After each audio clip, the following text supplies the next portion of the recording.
speaker is Advocate Colonel Dinesh Kumar Bishnoi, an internationally recognized arbitrator, mediator, and dispute resolution specialist. Mr. Dinesh Bishnoi has over 4 decades of experiences across arbitration, commercial disputes, international trade, construction, maritime investment, and cross-border finance matters.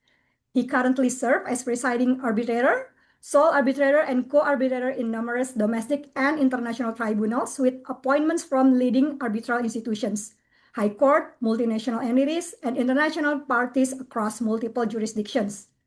His professional background combines extensive legal and dispute resolution expertise with significant exposure to the financial and investment sector, including experience overseeing investment evaluation and monitoring involving major financial institutions and large-scale corporate entities. Mr. Dinesh is a fellow of several prominent international arbitration institutions, including FCIArb, London, FCIArb Singapore, FCI India, FIDIC Switzerland, and is empaneled with major arbitral central worldwide, including DIAC, BIC, MCAI, LMAA, and BIAMC. Let me now turn to Mr. Dinesh, who will take us further into the dispute resolution and enforcement side. Mr. Dinesh, you have sat as an arbitrator in great many of exactly these matters, and I hope the practical realities of what happens when these issues reach a tribunal. Mr. Dinesh, over to you. All right. Thank you, Bali International Arbitration Mediation Center, BIAMC. And thank you, Team BIAMC, for giving us this opportunity to be interacting with each other. And thank you, Kirana, for moderating. And thank you, Ben, for setting the tone. And wonderful job done. Now, let me start because it is already now time and the other events are planned. And Kirana also has to grill both of us. And your queries also would be routed through Kirana, so you will be deprived of answers to your questions if I take long. So I'll see if I can help Kirana and all of you. And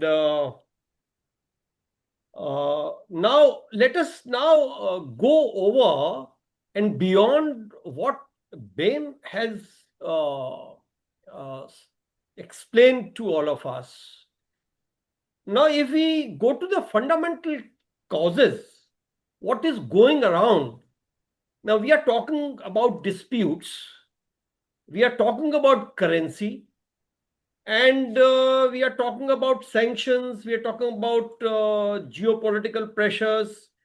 We are talking about so many things, global finance and all that.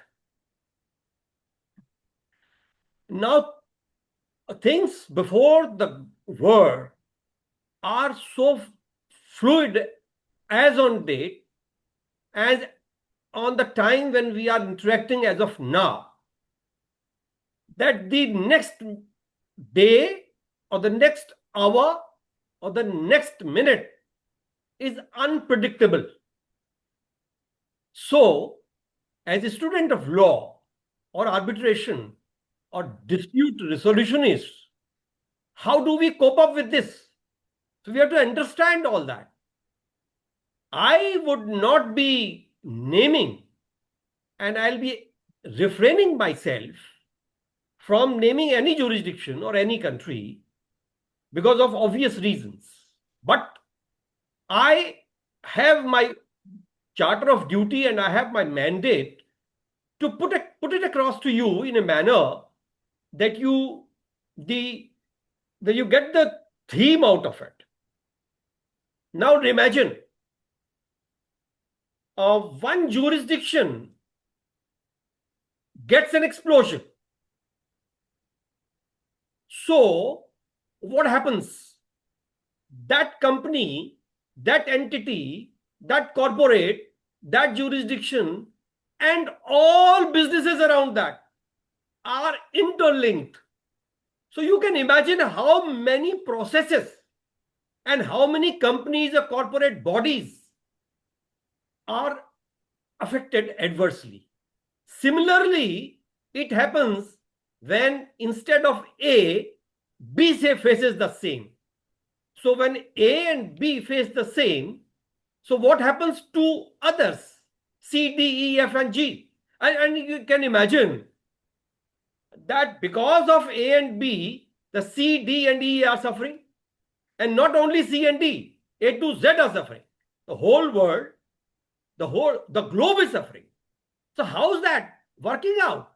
So we can continue deliberating sanctions, we can continue deliberating, but then I'm not, repeat, not justifying who's right, who's wrong, who's justified, who's not justified. I'm not going into that. I'm just going into as to why the whole world or the balance of the world who are not involved should suffer.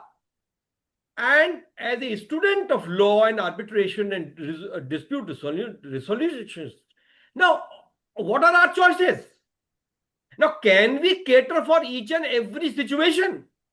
Now, the question arises, make wonderful, beautifully drafted clauses. So, how many contingencies you can cover? You can't, because you cover 10, there'll be 21.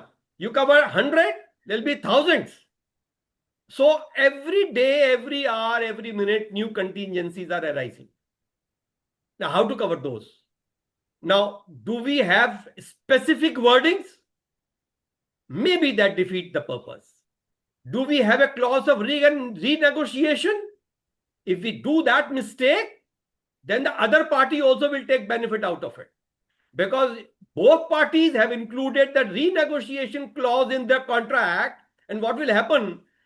That at the time when the dispute has arisen, instead of you, the other party has invoked that provision. So what happens? That you go into renegotiation, continue renegotiating. So we have to be particularly aware that whenever we include and try to specify, try to modulate, try to modify and put everything together, and cater for every contingency, that might go against you. Remember that.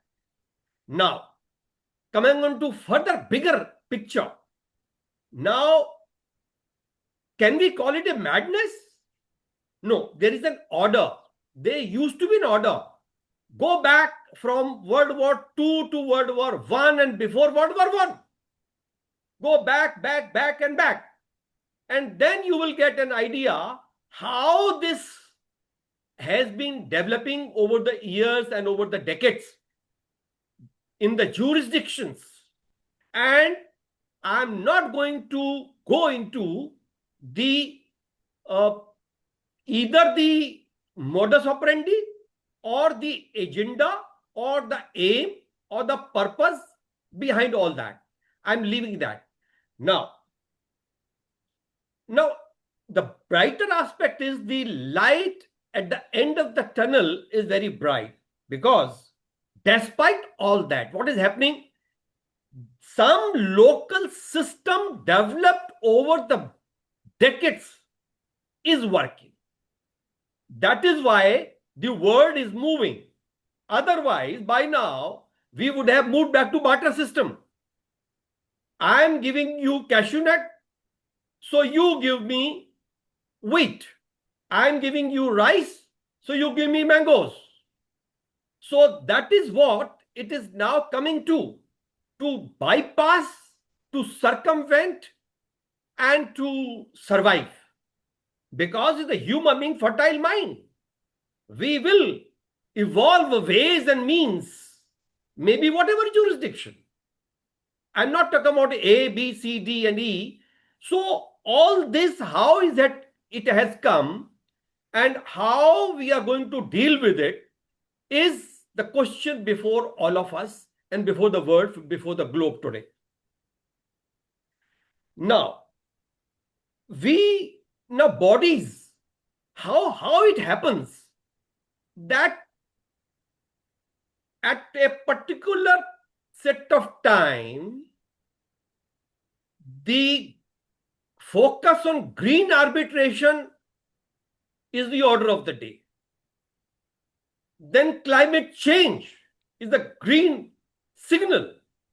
And then all of a sudden, people, organizations, institutions, jurisdictions work out of it. What happens? So, is it a choice? Is there any order? So, earlier we were worried about climate change, we were worried about solar energy, and then we decided to walk out. Whosoever were behind us, they were left behind and we left leading them. Earlier we were leading them. So we left them on their own. So similarly, all these will result into disputes, are resulting into disputes. So how do we tackle this? Now we have to have reliable partners. And who's reliable? He may be reliable today, may not be reliable tomorrow.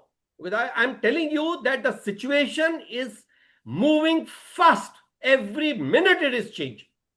So that is one of the way that you identify and see how much you can rely, how much this partner is reliable between the corporates, between the institutions, between the jurisdictions, between the businesses. Then, now coming on to your strengths, how do we survive? We have to now depend on our strengths and we have to exploit our strengths. Somebody has natural resources of one kind. Somebody has natural resources of another kind. Somebody has human resources. Somebody has a technology. Somebody has some other resources. So all these resources are to be harnessed and harnessed for the good of the humanity. Now, similarly, like semiconductor, chips. Now, this has also become. Now, a lot of disputes are now coming on, and we are the globe and the world is now waking up that suddenly we have to deal with such scenario. And the arbitrators and the counsels and the learned the barristers, we are to be aware, we are aware, but then that is only academic. It cannot get translated into our professional regime. We have to immune ourselves that we do understand it, but then we keep these things away. But we have to understand because the parties will be affected. When parties are affected, their issues are affected. When their issues are affected, then we have to decide. We can't say that this issue we are leaving or the issue cannot be decided. It comes to us, we have to face it and adjudicate it, or else postpone it or adjourn it or terminate it or like other things. Okay. Now, Kirana, can I take few more minutes? Are you in a hurry? I can watch, I can see, and I can see the worry and tension and all that on your face. So can I take few minutes or should I wind up? It's okay, Mr. Dinesh. I think 5 minutes still okay. Okay. All right. Now, the thing is that the picture of what I am painting is not that disappointing because everything is for a purpose and everybody is justified. And what a person is justified to what extent, who will decide? So that those are all the questions, those are open-ended questions. We can continue debating. I'm just giving you food for thought. So that, like initially I mentioned, that I am not justifying A or B or C. I'm not saying he is right or that is right or this jurisdiction right or that jurisdiction. I'm also not questioning or challenging or discussing the agenda, the scope or the aim or the purpose behind it. So now the dispute resolution system. Now Indonesia has been a star after the 97-98 the South Asian crisis, like all of us suffered, the Indonesia also came up with a lot of improvements, and a lot of commissions were appointed, a lot of laws were passed, a lot of cases were decided. We all learned a lot of lessons. Some of those have been brought out by Ben. And now another brighter aspect is that judiciary is in place. Imagine in all this madness, what could be the reason?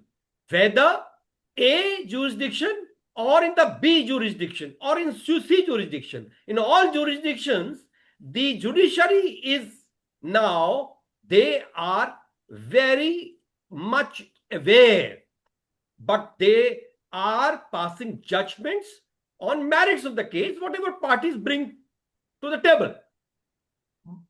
Okay. Now I can see restlessness on Kirana's face, so I think I should wind up. Yes, Kirana, you agree with me?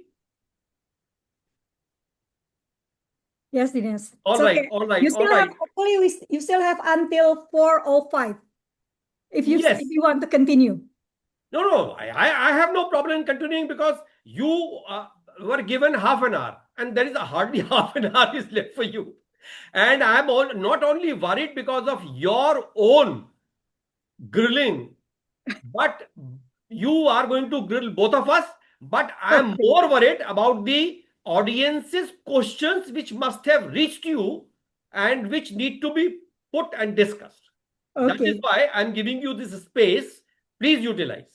Thank you so much. It was Okay. a great honor. Thank you. Thank you so much, Mr. Dinesh. It's a very rich perspective and full of spirit. And it's actually a valuable reminder for all of us that in the current fast-moving situation, risk mitigation is basically important for businesses where there is high potential in this madness on how easily deals turn into dispute. And also, it's a reminder, even though it's a contract or an award, it's basically only as good as the ability to actually enforce them. So it's as much as we try to anticipate the risk at the beginning, so everything could happen in the roadway ahead. So